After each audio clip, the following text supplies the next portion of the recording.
Wanita ini benar-benar malang. Besok adalah hari peringatan pernikahan dia dan suaminya. Dia sengaja memilih hadiah. Namun, dia secara tak terduga melihat suaminya dengan wanita lain. Di dalam ruang ganti, mereka berpelukan.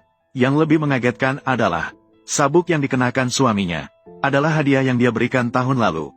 Mendengar penilaian suaminya yang menyakitkan, hati wanita itu terasa seperti ditusuk. Selama bertahun-tahun, dia mengorbankan karirnya untuk keluarga. Tak disangka, yang dia dapatkan adalah pengkhianatan yang seperti ini. Namun, sebelum dia bisa menerobos masuk dan mengoyak si brengsek, dia justru menemukan bahwa dia juga berselingkuh. Ternyata di hari yang sama, dia juga berada di ruang ganti, dan berselingkuh dengan seorang pria asing. Namun, dia dibawa oleh seorang pria misterius. Masuk ke ruang ganti yang lain, pria itu menutupi matanya dengan dasi. Terjadi hal-hal yang tak terkatakan. Setelah sadar, wanita itu hanya ingin agar semua ini tidak pernah terjadi. Dia segera meninggalkan tempat itu. Dia pikir mereka tidak akan bertemu lagi. Namun, roda takdir sudah mulai berputar. Sebulan kemudian, wanita itu menemukan bahwa dia hamil. Menghitung hari, anak itu pasti bukan milik suaminya. Ketika dia bertanya kepada suaminya dengan tes kehamilan di tangannya, si brengsek itu dengan angkuhnya menyerang. Dia tidak hanya memukulnya dengan tinju dan kaki.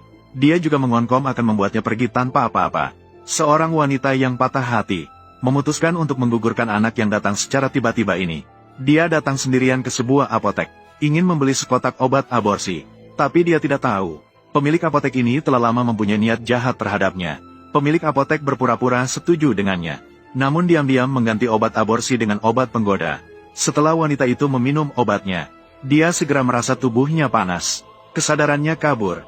Saat pemilik apotek bersiap untuk melakukan tindakan yang tidak senonoh padanya, pintu lift tiba-tiba terbuka. Seorang sosok yang familiar muncul. Orang itu adalah pria asing yang berada di ruang ganti hari itu. Dia tanpa ragu langsung menjatuhkan pemilik apotek ke tanah. Menyelamatkan wanita yang tidak sadar itu, pria itu membawanya ke tempat yang aman. Efek obat dalam tubuh wanita itu mulai bekerja, memohon kepada pria itu untuk membantunya. Pria itu menatap wanita di depannya. Matanya penuh dengan emosi yang kompleks. Ternyata dia adalah orang yang kaya raya, presidir grup Liang Yancheng. Dan dia telah mencari wanita ini selama 10 tahun penuh. Menghadapi permohonan wanita itu, Liang Yancheng mengajukan syarat yang mengejutkan. Menikahlah denganku. Aku akan membantumu menjaga rahasia. Wanita itu terkejut dengan lamaran yang tiba-tiba ini. Dia merasa pria ini benar-benar gila. Dia hanya ingin segera melepaskan diri dari semua ini. Setelah menolak Liang Yancheng, dia melarikan diri dengan panik. Namun yang tidak dia ketahui adalah, sebuah jaring besar sudah mendekatinya. Perusahaan suami Anan, Zhang Cheng, sedang menghadapi krisis. Satu-satunya yang bisa menyelamatkannya adalah bekerja sama dengan grup Liang. Untuk mendapatkan kerjasama itu, Zhang Cheng dengan suara rendah memohon kepada Shen Ran untuk menemaninya menemui Direktur Liang.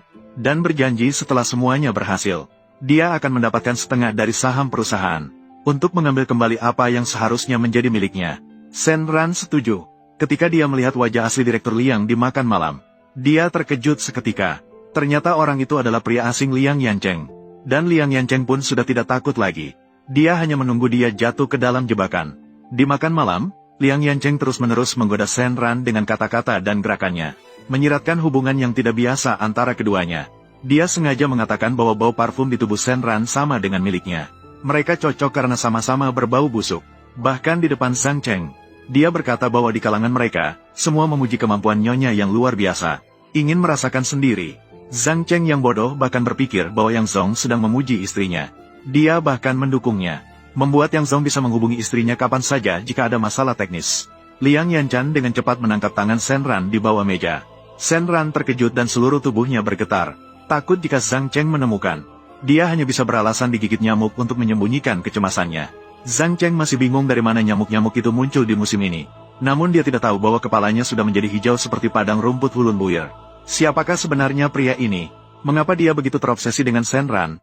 Dan apakah Shen Ran bisa memanfaatkan kekuatan pria ini untuk membalas dendam terhadap suami brengsek?